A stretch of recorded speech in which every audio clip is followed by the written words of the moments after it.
평안하십니까? 7월 13일 어썸 큐티 시작하겠습니다. 하나님이 주신 고난과 고통은 하나님이 주신 연단입니다. 훈련입니다. 그 과정을 지나게 하십니다. 그래서 하나님께서 주신 그 믿음을 잘 지켜나가기 위해서, 우리의 삶이 하나님의 축복 안으로 다시 들어오게 만들기 위해서 하나님은 우리 인생에 고난을 주시기도 하고 고통을 주시기도 합니다. 고난과 고통, 하나님께서 주신 것은 반드시 좋은 열매가 있다는 것을 믿음으로 우리가 견뎌냅니다. 인내합니다. 하나님은 반드시 구원하실 것이고 회복시켜 주실 것을 믿기 때문입니다.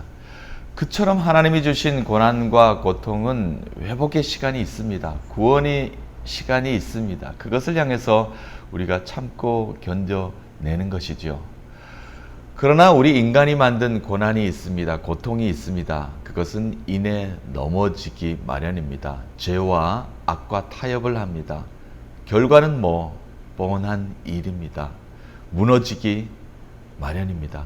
우리의 삶은 그렇습니다. 우리가 만들어내는 고난, 고통, 죄와 악과 손을 잡은 모든 것들은 무너지게 됩니다. 열매가 없습니다. 구원이 없습니다. 회복이 없습니다. 믿음 없이 살다 보니까 우리의 삶은 어려워지기 마련입니다. 확신이 없습니다. 미래에 대한 불확실한 삶을 우리가 살아가게 되는 것이죠.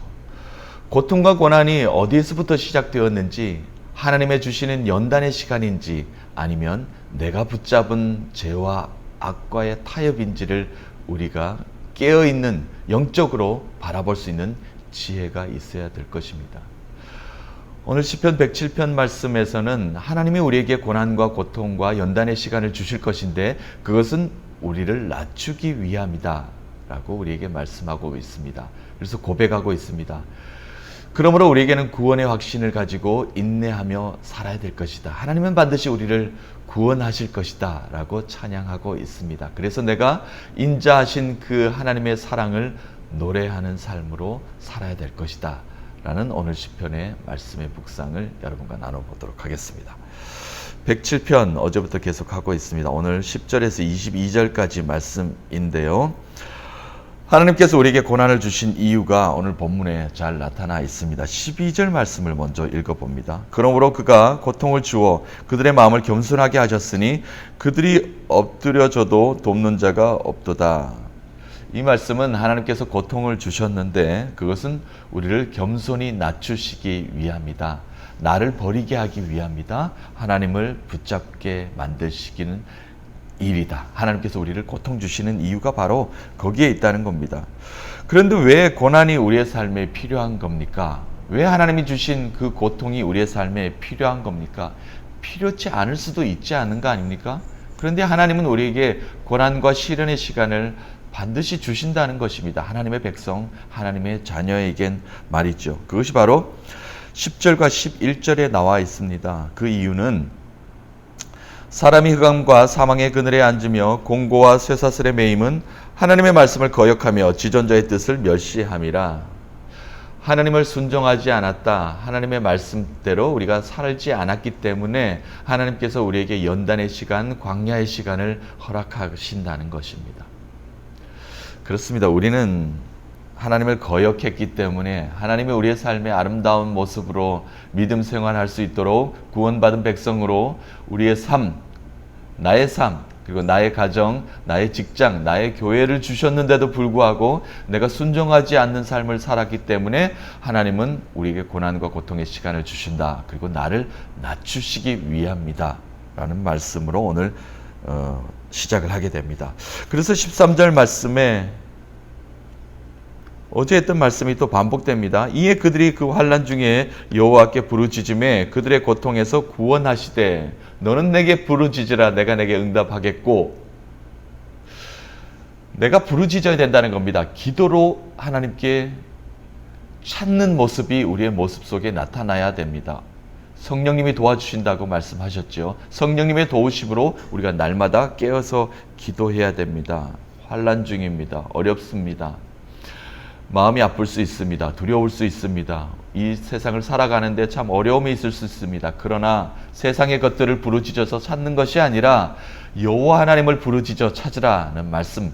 내가 여호와 하나님을 부르짖겠습니다. 이렇게 고백하는 시편의 노래입니다. 부르짖음의 그들의 고통에서 구원하셨다는 겁니다. 나를 다시 건져주셨다고 이렇게 고백하고 있습니다. 15절 말씀에 그렇게 했더니 여호와의 인자하심과 인생에게 행하신 기적으로 말미암아 그를 찬송할지로다. 이보다 더한 기적은 없다라는 고백이 또 하고 있습니다. 내 인생에 이런 고백이 어디 있습니까? 이런 기적이 어디 있습니까? 예수를 내가 알고 예수를 믿었다는 것만으로도 내 인생이 기적입니다. 내가 알지 못했던, 내가 그냥 이 땅에서 알지 못하고 그냥 생을 마감할 수밖에 없었던 그 참 자유, 참 기쁨, 참 구원의 확신, 믿음, 예수님을 내가 알므로 말미암아 내 가정이 복을 받았다. 나의 일터, 우리 교회에서 내가 하나님께 순종하며 직분을 맡아서 살 수 있다는 그 하나만으로도 기적 아니겠습니까? 이 기적을 지금 노래하고 있는 것입니다. 자, 12절 말씀의 단어는 고통, 고난입니다. 13절 말씀은 구원입니다. 15절 말씀은 기적입니다. 내가 고난과 고통을 받는 이유는 하나님께서 나를 버리게 만드시기 위함이다. 나를 낮추시기 위함이다. 하나님이 하나님 되심을 알게 하시기 위함이다. 그래서 하나님께 부르짖었더니 하나님은 구원하셨다. 그리고 그 모든 삶을 기적으로 바꾸셨다. 나의 일상을 기적으로 만드시는 하나님을 다시 한 번 더 경험하게 만드셨다라는 것입니다. 이 구조가 한 가지 더 나옵니다. 17절에도 여러분 성경 보시면 17절에 고난이라는 단어 나옵니다. 19절에도 똑같은 13절 말씀과 같은 문장입니다. 구원 이야기가 나옵니다. 그리고 21절은 15절 말씀을 그대로 반복하고 있습니다. 반복구입니다. 기적으로 말미암아 그를 찬송할지로다. 시편은 노래입니다. 하나님께 찬양하는 찬양의 시입니다. 반복적입니다. 우리가 찬양할 때 1절, 2절, 3절 또 후렴을 또 반복하지 않습니까? 여호와를 찬양하는 노래는 반복으로 이렇게 이루어져 있습니다.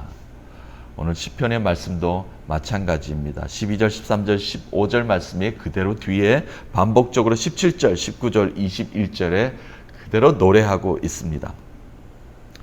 오늘 말씀을 좀 정리해 보도록 하겠습니다. 우리 삶의 고난과 고통을 통하여 나를 낮추어 버리게 하시는 그 하나님, 세상의 고난과 고통이 아니라 비교할 수 없는 그 하나님의 연단, 나를 다시 한 번 더 세우신 그 하나님을 노래하고 있습니다.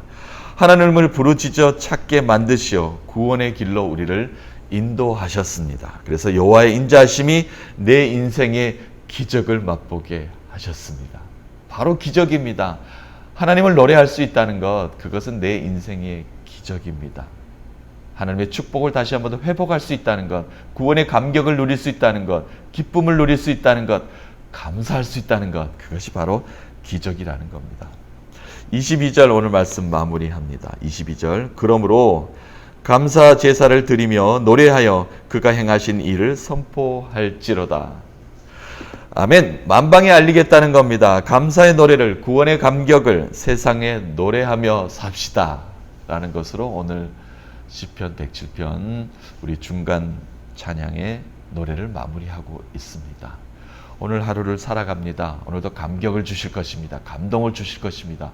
그 하나님을 오늘도 찬양하며 나아갑니다. 그 하나님을 노래하며 나아갑니다.